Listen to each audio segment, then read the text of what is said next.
Hi friends, आज के इस वीडियो में हम लोग बिहार बोर्ड 2019 के फाइनल एग्जाम में पूछे गए वस्तुनिष्ठ प्रश्नों पर विशेष चर्चा करने वाला है और हमारा मेन फोकस रहेगा व्याकरण से संबंधित जितने भी टॉपिक हैं उनके बारे में विस्तृत चर्चा करना। तो आज के इस वीडियो में हम लोग टाप प्रत्यय, गीप प्रत्यय, त्व प्रत्यय, टल प्रत्यय, तरप तथा समास और संधि पे भी विशेष चर्चा करने वाले हैं। तो आइए शुरू करते हैं आज के इस वेरी इंटरेस्टिंग वीडियो को।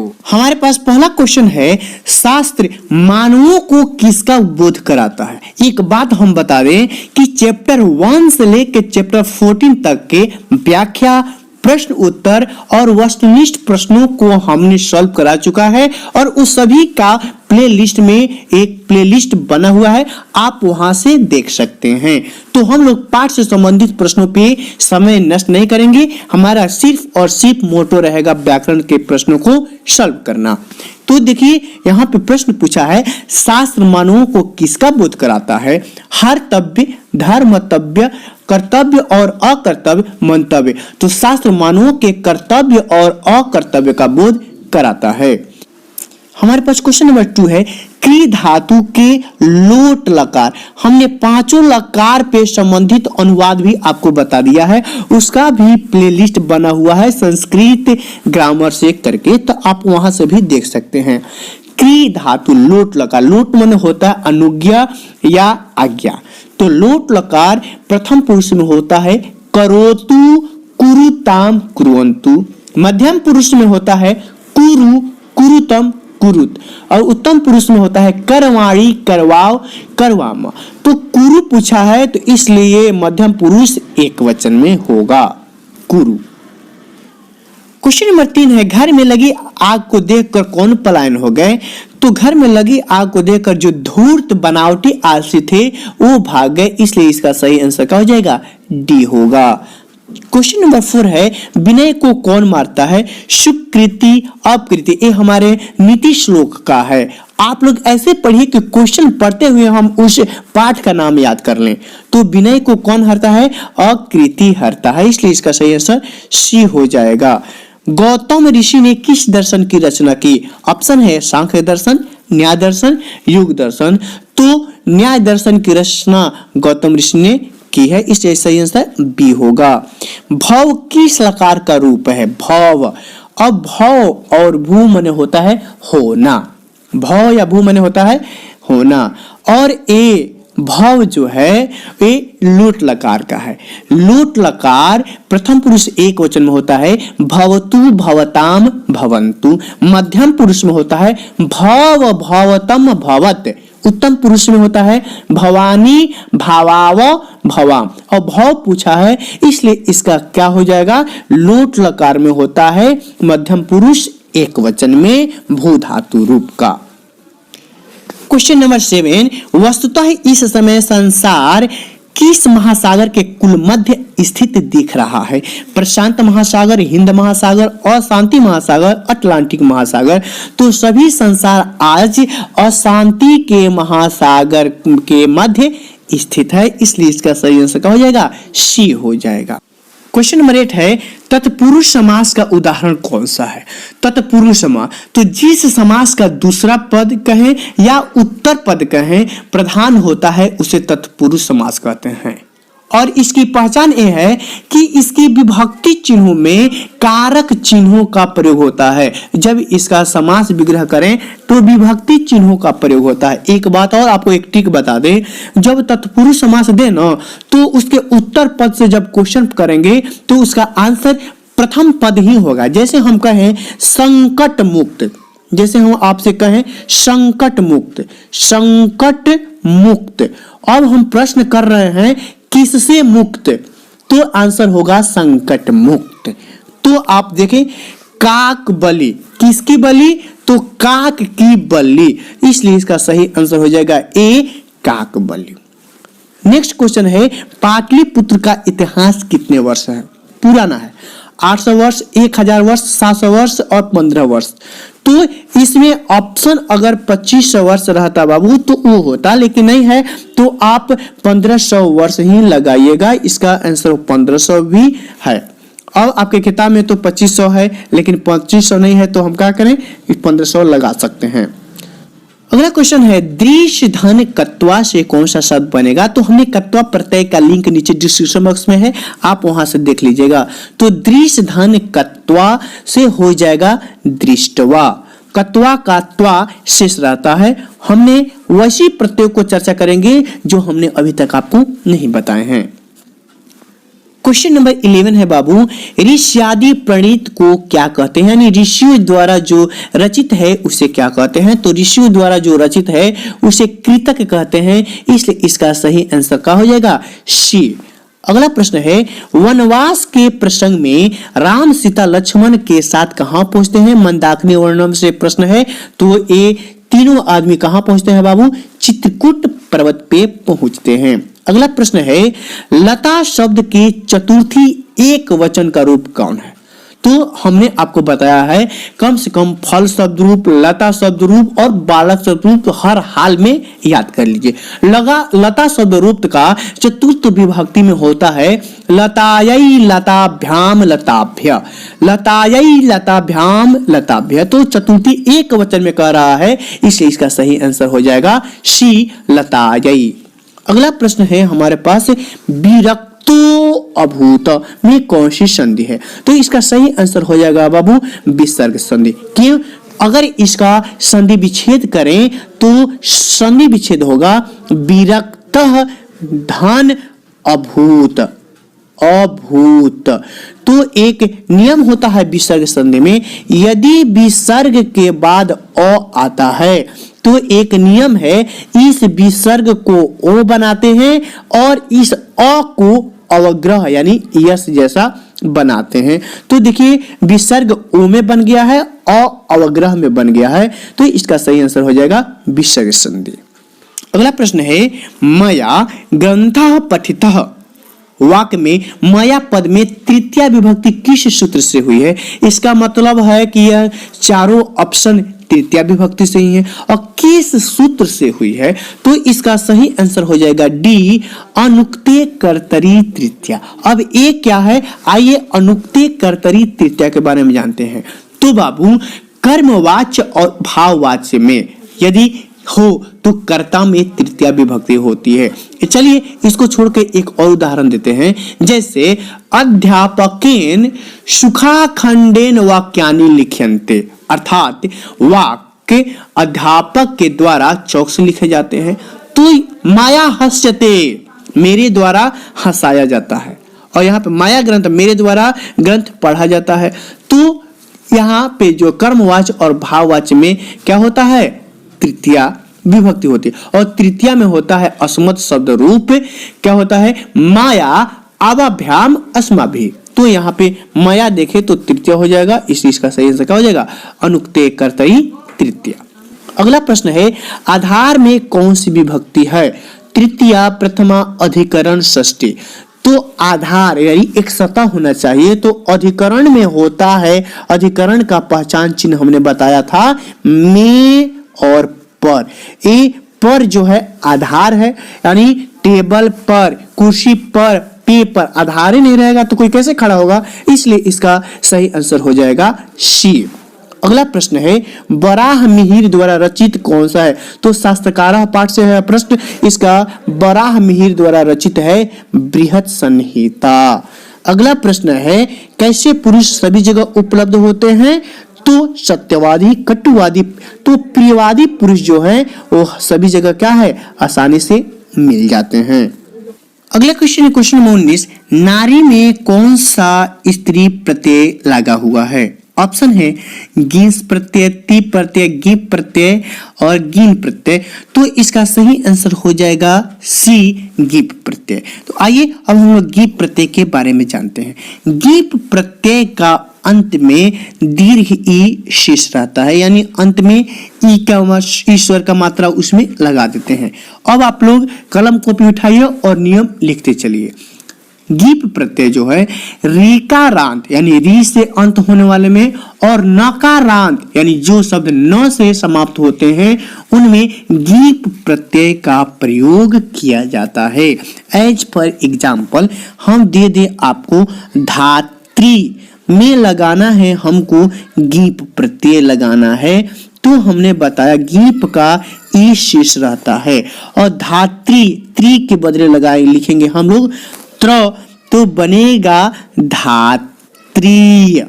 इसी प्रकार हम लोग कर्त्री भर्त्री अभिनेत्री का भी बना सकते हैं। एक बात नोट के माध्यम से लिखिए बाबू कि दुही त्री स्वस्त्री तिस्त्री आदि में गीप प्रत्यय नहीं लगेगा, यहाँ तक कि पितृ में भी गीप प्रत्यय नहीं होता। तो ये ऋकारांत हमने देखा। अब देखिए नाकारांत जिसके अंत न से हो, जैसे हम कहें कामीन, न से शुरू हो रहा है और इसमें हम गीप प्रत्यय लगाएंगे बाबू, गीप प्रत्यय। तो गीप का हम जानते हैं ई शेष रहता है, तो यहाँ पे नो में ई का मात्रा लगाएगा तो हो जाएगा कामिनी। प्रियवादीन तो हो जाएगा प्रियवादिनी। एक और नियम है बाबू इसमें, सत्री प्रत्यय से बने शब्द में गीप प्रत्यय जब लगाएं तो अंतिम वर्ण से पूर्व उसमें क्या लगा देते हैं, नो लगा देते हैं। जैसे भवत, भवत में हमको गीप प्रत्यय लगाना है, गीप। तो हमने कहा कि जब गीप प्रत्यय लगाएंगे तो धातु से पूर्व यानी अंतिम शब्द है तो इसके पहले न लगा देंगे तो बनेगा भवंती। उसी प्रकार चोरयत में गीप प्रत्यय लगाएंगे तो चोरयंती। लेकिन एक और नियम है, जब वतुप और अतुप प्रत्यांत शब्द होते हैं यानी वत और अत से होंगे शुरू तो उसमें न का प्रयोग नहीं होगा। जैसे श्रीमत, इसमें भी तो आया, तो ये बाबू ए शब्द है और वहां पे भावत और चोरियत जो है क्रिया है, ये भी आप पकड़ सकते हैं कि वत और अत से शुरू होगा उसमें न का प्रयोग नहीं करना है। तो अगर श्रीमत में हम गीप प्रत्यय लगाएंगे तो बनेगा श्रीमती, बलवत में गीप प्रत्यय लगाएंगे तो बलवती, कुमार में गीप प्रत्यय लगाएंगे तो कुमारी, नर में गीप प्रत्यय लगाएंगे तो नारी। तो समझ गए गीप प्रत्यय के बारे में, तो इसका सही आंसर क्या हो जाएगा, सी गीप प्रत्यय। अगला प्रश्न है, चारों आलसियों को कैसे बाहर किया गया बाबू, पैर पकड़कर, हाथ पकड़कर, केस पकड़कर, बाह पकड़कर। तो चारों आलसियों को केस पकड़कर बाहर किया गया है। अगला प्रश्न है, मंदाकिनी नदी किस पर्वत के नीचे बहती है। तो ऑप्शन पढ़े बिना हम जानते हैं कि वह किस पर्वत के नीचे बहती है, चित्रकूट पर्वत के पास बहती है। अगला प्रश्न है हमारे पास 22, देवधान त्व से कौन सा शब्द बनेगा। ऑप्शन है देवता, देवत्वम, दावत्वम, देवम। तो देवधान त्व से बनेगा देवत्वम। आइए अब हम लोग त्व प्रत्यय के बारे में जानते हैं। त्व के साथ साथ एक और प्रत्यय आता है, त्व प्रत्यय और एक तल प्रत्यय। ये दोनों तद्धित प्रत्यय हैं। कौन सा प्रत्यय है बाबू, तद्धित प्रत्यय। अब प्रश्न आएगा तद्धित प्रत्यय क्या है, तो धातुओं को छोड़कर यानी कृदंत प्रत्यय धातु यानी क्रिया में लगते हैं और तद्धित प्रत्यय शब्द संज्ञा सर्वनाम या विशेषण में जोड़े जाते हैं। तो ये जो तल और त्व प्रत्यय है ये हमारे तद्धित प्रत्यय हैं। और नियम है 1 नंबर, जब त्व प्रत्यय से जो शब्द अंत होगा वो नपुंसक लिंग होगा तथा तल प्रत्यय से जो शब्द अंत होगा वो स्त्रीलिंग होगा।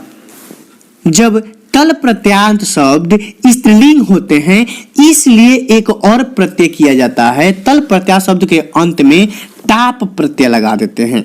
टाप का आ शेष रहता है, क्यों, क्योंकि टाप स्त्रीलिंग प्रत्यय है। अभी आपको समझ में नहीं आएगा, आइए हम उदाहरण के द्वारा समझते हैं। जैसे सबसे पहले हम त्व प्रत्यय का प्रयोग करेंगे। जैसे हमारे पास शब्द है महत और इसमें लगाएंगे हम लोग त्व प्रत्यय, तो शब्द बनेगा महत्व। और हम जानते हैं कि त्व प्रत्यांत शब्द नपुंसक लिंग होते हैं इसलिए अंत में लगाएंगे म, तो शब्द बनेगा महत्वम। एक और लेते हैं, मानते हैं हमारे पास ब्राह्मण है, ब्राह्मण, और इसमें लगाएंगे हम त्व प्रत्यय, तो ब्राह्मणत्व और नपुंसक लिंग है इसलिए म लगाएंगे तो ब्राह्मणत्वम। उसी प्रकार एक और ले लेते हैं, पटु, पटु धन त्व, तो पटुत्व और नपुंसक लिंग है इसलिए म लगाएंगे तो पटुत्वम।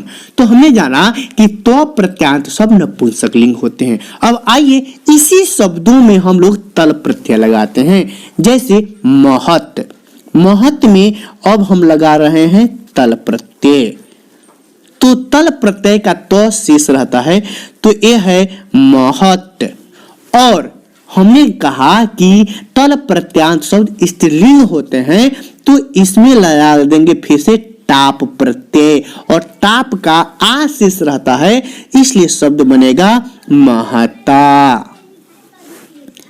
एक और शब्द हमने बताया आपको, पटु में जोड़ेंगे हम लोग तल प्रत्यय, तो तल का तो शेष और टाप प्रत्यय लगाएंगे तो आ शेष रहता है तो ये बनेगा पटुता। ब्राह्मण लगाएंगे तो ब्राह्मणता। कोई दिक्कत बाबू? तो कंफर्म हो गया कि देव धन त्व से क्या बनेगा, देवत्वम।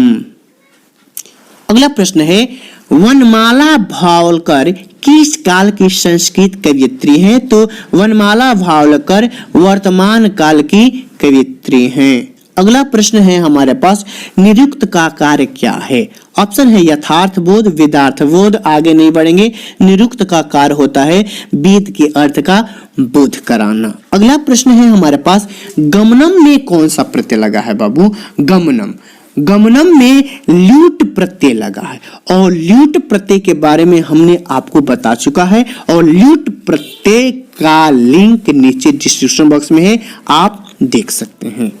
अभी क्वेश्चन नंबर 26 पे आते हैं। अजह धन टाप, टाप का आ शेष रहता है तो देखिए औजा किसमें है, और अजह में आ लगाएंगे औजा, इसलिए इसका सही आंसर बी हो जाएगा। अगला शब्द है विद्वत्सु, किस शब्द का रूप है? ऑप्शन है विद्वान, विद्वान, विद्वश और विद्वश, तो इसका सही आंसर हो जाएगा सी, विद्वश। आइए अब इस शब्द के बारे में जानते हैं। ये विद्वश जो है ना बाबू, ये सकारांत पुल्लिंग है। सकारांत पुल्लिंग कहने का मतलब जिस शब्द का अंत स से हो, जैसे चंद्रमस, विहायस, प्रचेतस, सुमनस इत्यादि, ये पुल्लिंग शब्द है। और ये सप्तमी विभक्ति में होता है विदुषी, विदुषो, विद्वत्सु, इसलिए इसका सही आंसर क्या हो जाएगा, विद्वस हो जाएगा। सप्तमी विभक्ति है बाबू, तो ध्यान दीजिएगा। 28 क्वेश्चन है, वाणेन विध का समस्त पद कौन सा होगा? तो ऑप्शन है वाण विध, वाणे विध, वाण विध, वाणो विध, इसका सही आंसर हो जाएगा से। आइए इससे संबंधित कुछ और प्रश्न देते हैं, आपको आसान होगा। जैसे हम कहें व्यासेन, व्यासेन कृतम, इसका एक पद क्या हो जाएगा बाबू, व्यास कृतम, क्या हो जाएगा, व्यास कृतम। एक और उदाहरण देते हैं हम आपको, जैसे हम कहें आपको धानेन, धानेन अर्थः, क्या हो जाएगा बाबू, धान्यार्थः। कन्फर्म हो रहा है? अगला दें हम आपको दानेन अर्थः, दानेन अर्थः, क्या हो जाएगा, दानार्थः।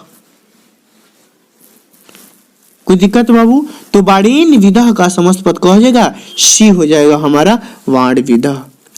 अगला प्रश्न है हमारे पास 29, लघुतरह में कौन सा तद्धित प्रत्यय लगा हुआ है?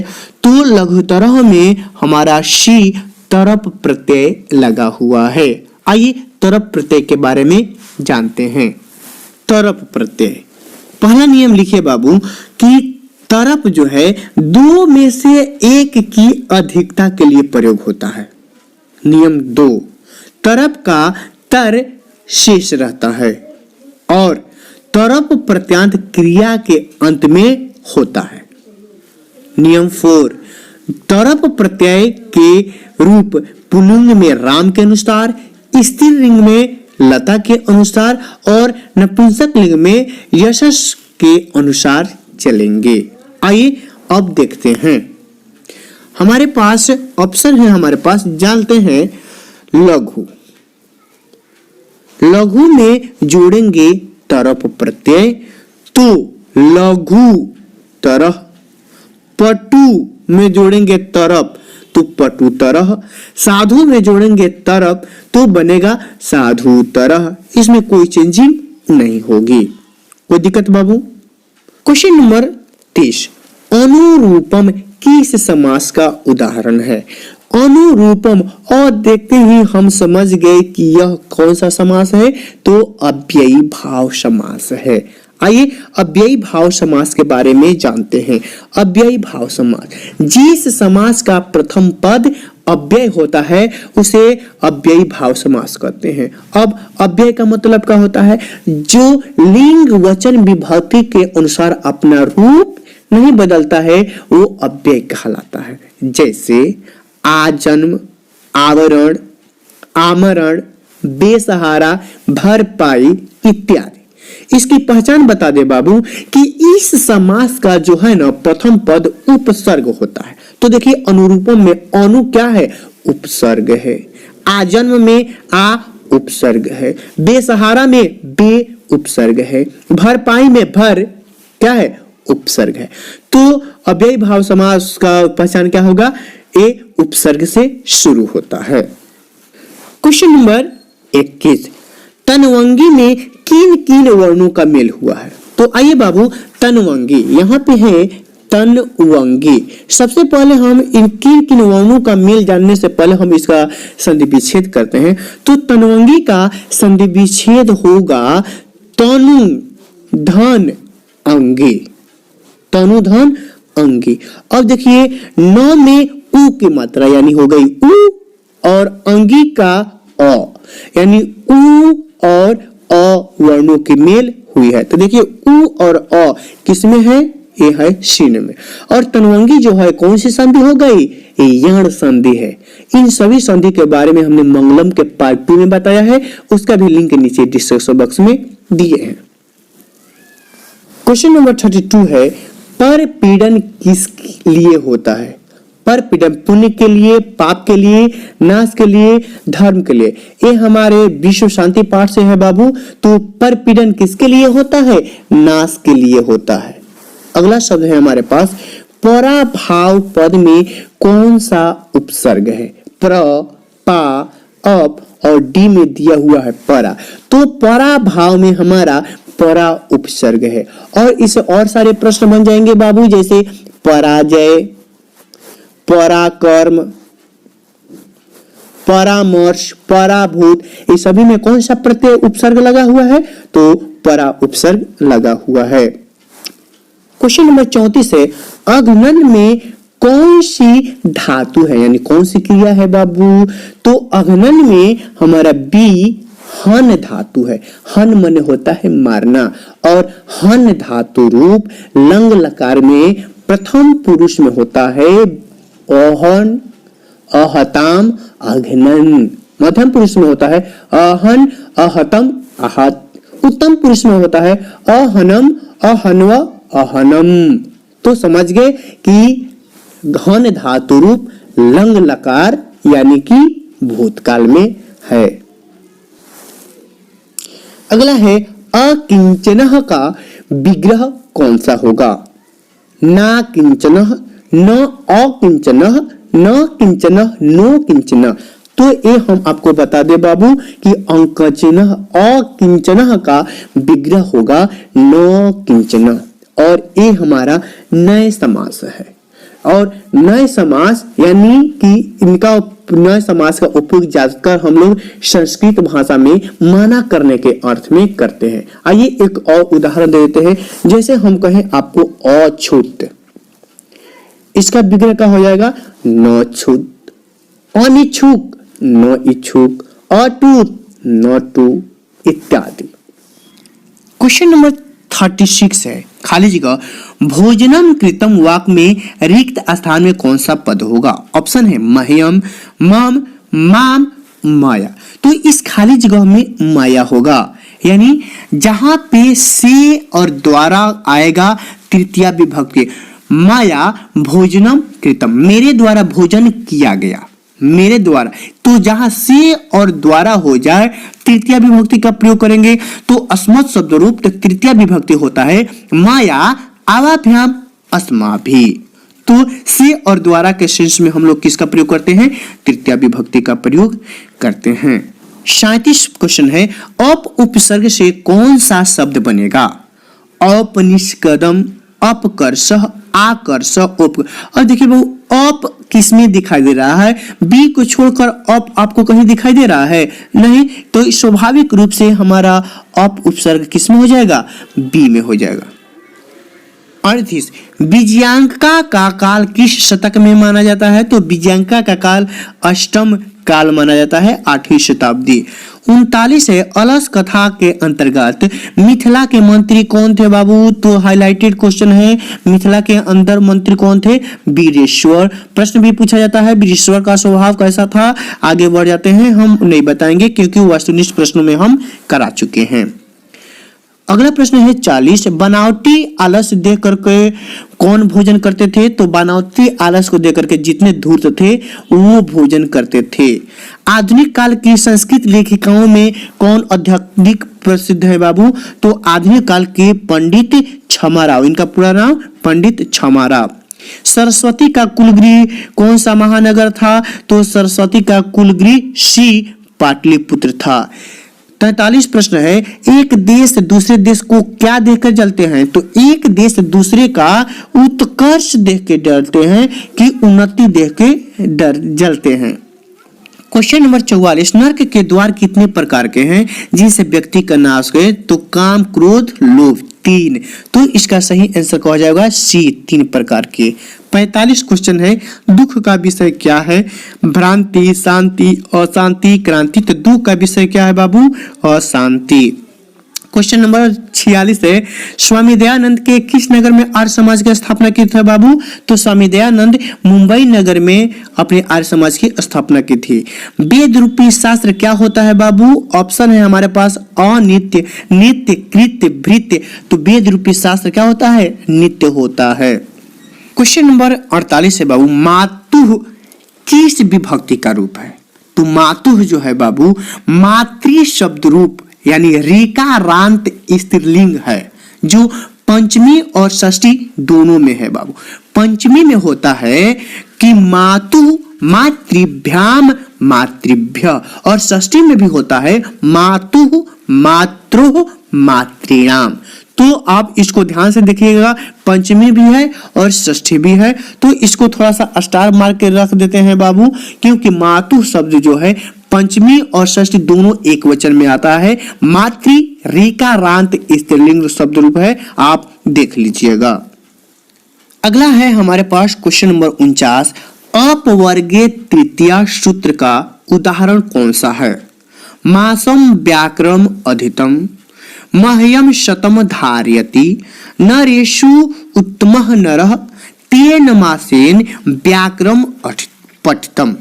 तो देखिए बाबू, सबसे पहले तो हम अर्थ समझते हैं अपवर्गीय तृतीया का क्या मतलब है।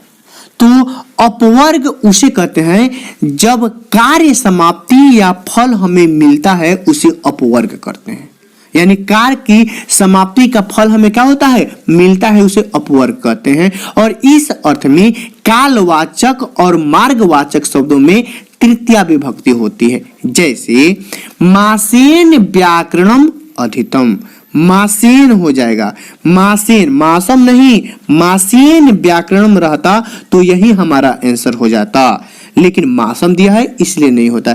एक और एग्जाम्पल होता है सह क्रोशेन कथाम अकथयत, यानी एक कोस जाते जाते कहानी समाप्त कर दिया, यानी दूरी डिस्टेंस हो गई एक, मतलब कि एक कोस जाते जाते। मासेन व्याकरणम अधितम मतलब 1 महीने में व्याकरण पढ़ लिया। तो इसका सही आंसर क्या हो जाएगा? डी जो है इसका सही आंसर होगा, तेन मासेन व्याकरणम पठितम। 50 क्वेश्चन है बाबू। बैर से बैर का संबंध क्या है बाबू? बैर से बैर का शांत हो सकता है? नहीं, इसका है बैर से बैर का संबंध क्या है? असंभव है। आपको यह वीडियो कैसा लगा? यदि आप अगले पार्ट को पाना चाहते हैं तो वीडियो को लाइक करें और कमेंट करें। फिर मिलते हैं अगली वीडियो में, तब तक के लिए धन्यवाद।